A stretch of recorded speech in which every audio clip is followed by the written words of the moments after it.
like to thank your National Chief, Woodhouse, and members of the AFN, Chief in Assembly, youth, veterans, and those elders who have guided and prayed for a good assembly. Thank you in particular, National Chief, for inviting me here today, but also for taking the time to pray with myself and, more importantly, my wife Anna, and to remind both of us that there is a creator of all things who imparts wisdom and guidance that we should seek every single day. Wisdom also comes from those who came before us, and that, of course, includes our first peoples who have been here since time immemorial. I want to thank and honor you for bringing thousands and thousands of years of ancestral history to this Assembly. From this history flows the treaties and Section 35 constitutional rights which recognize and affirm your rights and relationship with the Crown of Canada.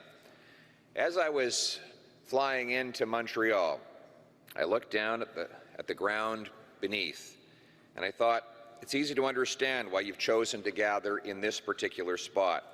For thousands of years, when the rivers were the highways of this land, this was a place for people to meet and exchange goods and ideas. Just south of us, on the shores near Verdun, archaeologists have found artifacts going back 5,000 years, including copper that likely originated at Lake Superior, evidence of highly sophisticated trade networks that existed here and right across North America, supported by agreements between nations that facilitated a free enterprise that is as impressive as what we see today. This is my first meeting with you in person, but I hope it will be the first of many. I want the next generation of Canada and the next government that I hope to have the privilege to lead, to build a genuine partnership with First Nations, a nation-to-nation relationship based on the recognition of rights and mutual respect. It may surprise some of you to learn that the values and institutions of your pre-colonial history that I described moments ago are shared by Conservatives. Values of faith and spirituality, values of acknowledging a higher creator, values of family as the greatest social safety net we have, values of tradition, the traditions, stories, and knowledge that are the foundation of any people, that form a long chain that connects one generation to the next, those that were, those that are, and those that will be, and makes each person understand that he is a part of something bigger than himself. Values of entrepreneurship, the kind of inventiveness and determination that allowed First Peoples to survive in this unforgiving land for millennia without today's comforts. Values of the land, an attachment to a place, and a duty to harvest its bounty while passing it on pristine to those that follow. These Indigenous values, faith, family, work, tradition, entrepreneurship, and land will guide everything I do as Prime Minister. But let me be clear, I'm not here to run your life. I don't want to run anybody's life. I want to run a small government with big citizens, free to make their own decisions and live their own lives. This is especially true for First Nations peoples. Every one of you in this room is a leader.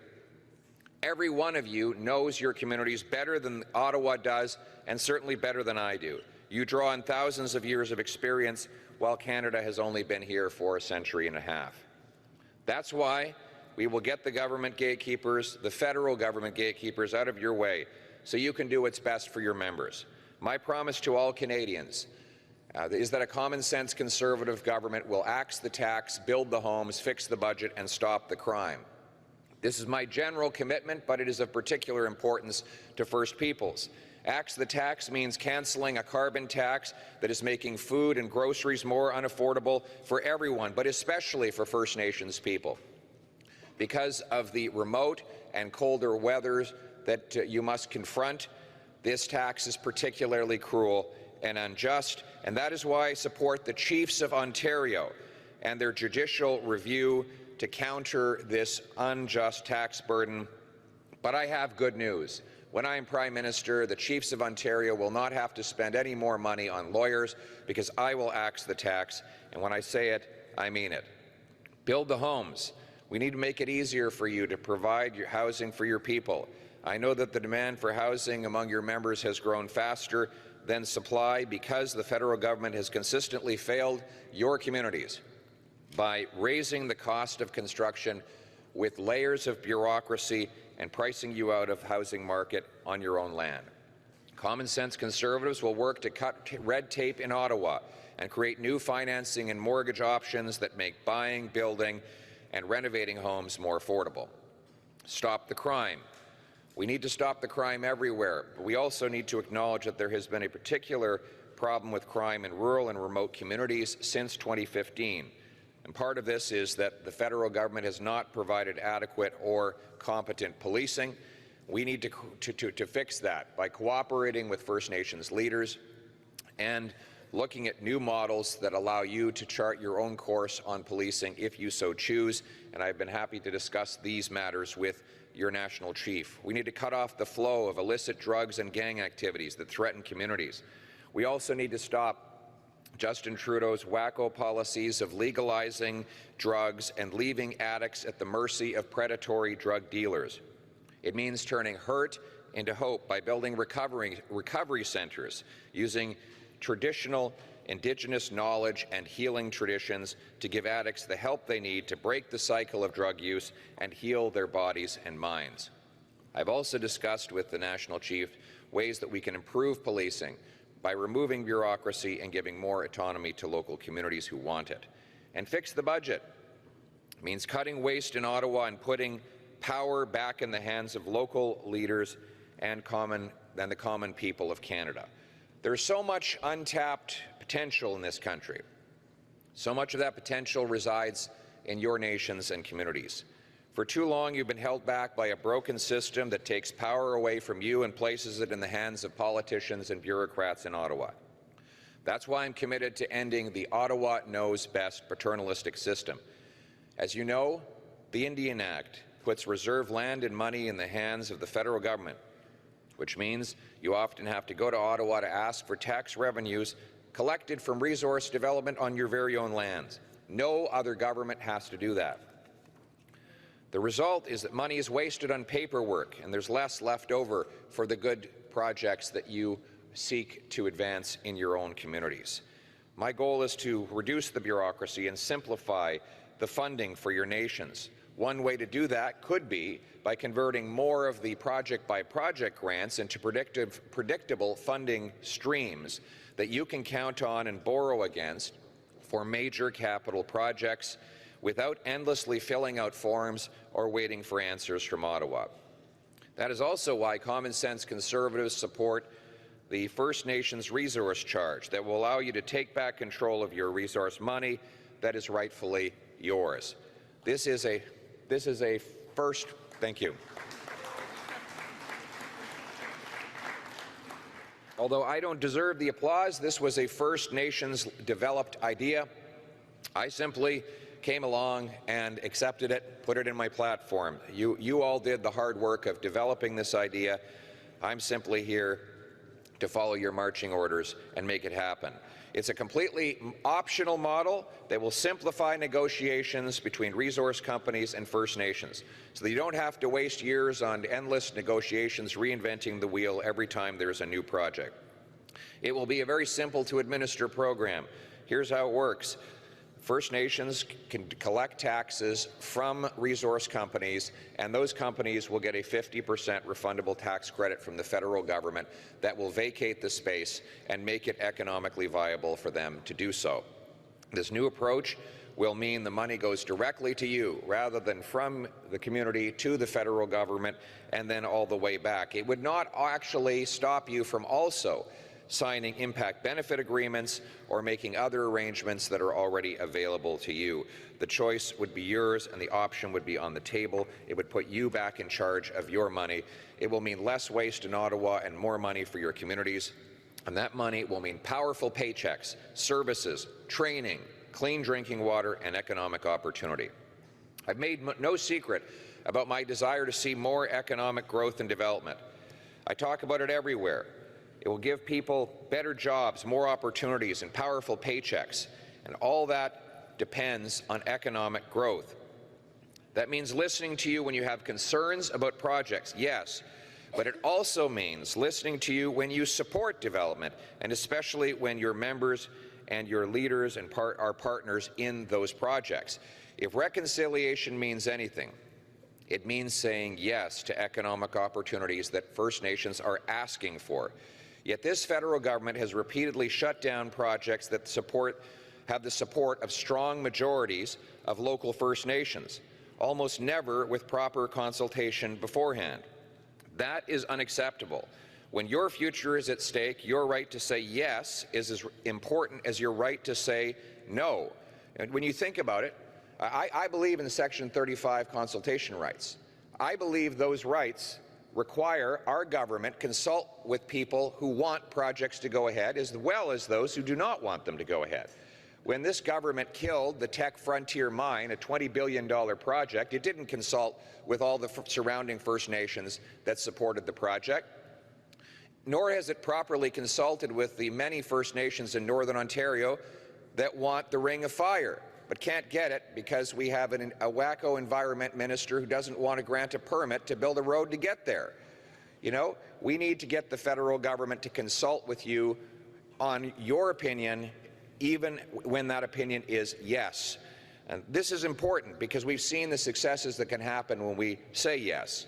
The LNG Canada project, a $40 billion project, initiated by former Haisla Chief Councillor Ellis Ross. This is the single biggest construction project in Canadian history, and I'm very proud that Ellis Ross will be a candidate for the Common Sense Conservatives and a Member of Parliament after the next election. The Haisla Nation is also pushing ahead with a $3.28 billion Cedar LNG project. The Inuk Cree is building under the leadership of then Chief Billy Morin, who's also a Common Sense Conservative candidate running in the next election, is building the first surgical centre on reserve in Canada, which will provide revenue for his people and care for all Albertans. The Mi'kmaq First Nations have shown that First Nations traditional knowledge can be used in food and the production of nutritious foods by purchasing Clearwater seafoods in Nova Scotia. And my personal favorite, the Squamish in BC are building 6,000 housing units on 10 acres of land. Now this is right inside Vancouver. It never would have happened, by the way, if the decision was left to Vancouver City Hall, because their gatekeepers would have dragged it out forever and blocked it from happening. We're seeing more and more First Nations communities are more open for business, more progressive in getting things done than their neighbouring municipalities. I spoke to an investor here in Montreal who said he planned to invest in the city of Calgary, but all the bureaucracy and the cobweb of confusion at City Hall there blocked him. So he went next door to Susina, and he said it was the best place to do business he's ever been, and so he's investing his millions there. This is a real opportunity. The incompetence and obstructiveness of municipal governments will provide a competitive advantage to those First Nations communities who open the door to business and create opportunity for their people, and I can't wait to facilitate that with you. Those are just a few examples of First Nations entrepreneurship and initiative, but there are countless others that we need to pursue. The reality is, we don't have billions. We have trillions of dollars of resource wealth right beneath our feet. That wealth belongs, in many cases, to you and your communities. Your children can be the richest in the world if we unleash these opportunities. And that's why we will be laser focused on economic growth and opportunity for First Nations. But I also know that there's more to reconciliation than that. For many decades, your cultures, your languages, and your way of life have been silenced and sidelined by the federal government. Just a couple of years ago, the federal government tried to pass a law banning hunting rifles. This would have effectively criminalized the traditional way of life of your communities. Common Sense Conservatives thank the AFN for standing up and defending the rights of your people and all people to own hunting rifles and harvest the land responsibly. And we will continue to do that. Protecting and preserving history, culture, and tradition are the bedrock of Conservative values. Common sense Conservatives will support you and your knowledge keepers to keep customs, traditions, and history alive, to pass your stories on to your children and grandchildren, and to better educate all Canadians. The story of Indigenous people in this land from time immemorial is one of strength and resilience, and it includes your great contributions to building and defending the country that we share today. Indigenous soldiers have served with distinction in every war in which Canadians have fought, from 1812 to First World War, Second World War, Korea, and most recently Afghanistan. At Queenston Heights, 300 Mohawk warriors under the leadership of Chiefs John Norton and John Brant led an early assault that broke the spirits of the American invaders. At Vimy Ridge, Indigenous marksmen and infantrymen helped Canada win the victory that defined us as a country in the eyes of the world. This history is rightly a source of pride for your members, and it should be known by all Canadians.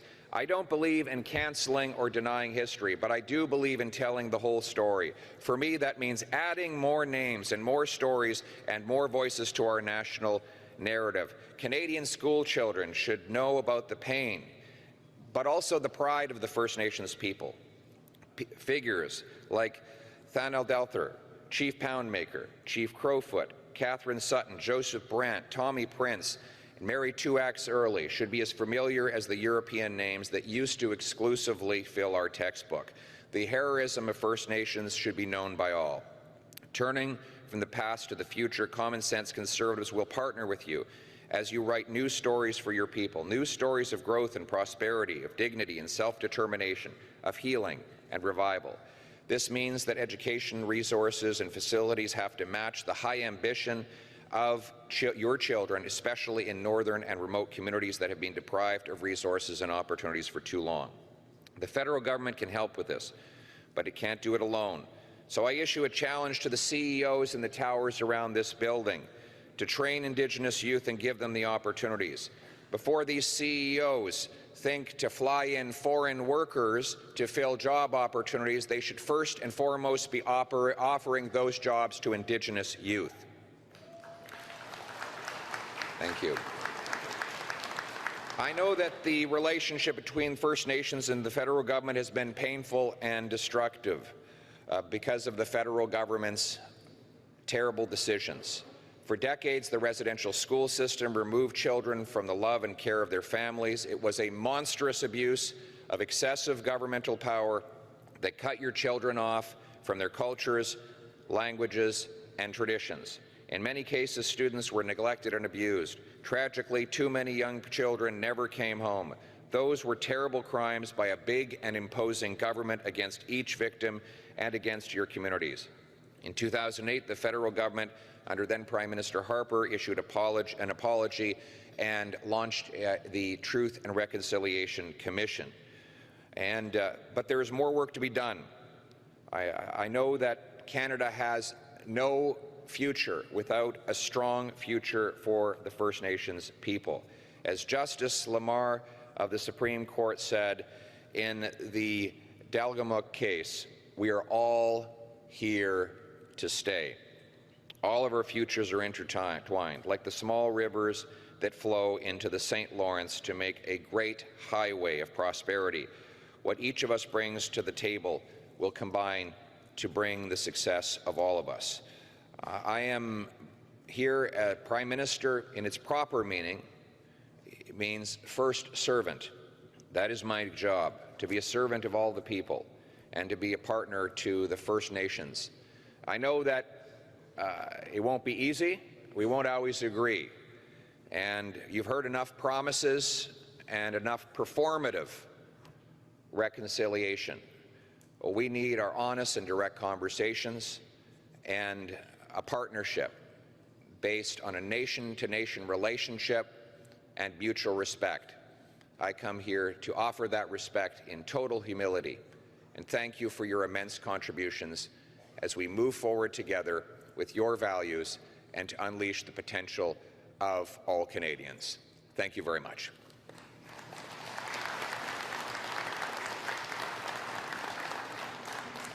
Would you like me to sit